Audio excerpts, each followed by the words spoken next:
Mga kapuso, konting higpit pa po ng sinturon ngayong magpapasko na. May nakaamba na naman kasing dagdag sa presyo sa mga produktong petrolyo ngayong linggo. Balita hatid ni Julio Segovia.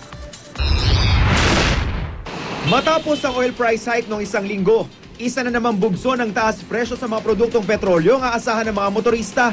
Sa kwenta ng sources sa oil industry, nasa pagitan ng 50 hanggang 75 sentimo kada litro ang posibleng OPH sa gasolina at diesel. Ang kerosene, mula 35 hanggang 50 centavos naman ang maaaring taas presyo kada litro. Ngayon, papasko, kailangan natin ng budget yan. Kaya dapat mababa ang presyo ng gasolina. Yan ang ano yan.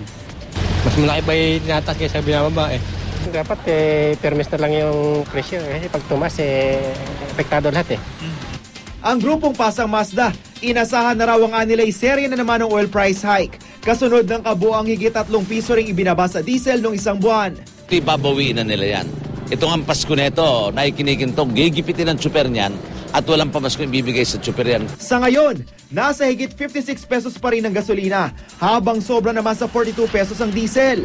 Pero kung aabuti ng 45 pesos ang diesel ngayong Disyembre, baka dagdag singil sa pamasahe naman daw ang bumungad sa mga pasahero sa bagong taon.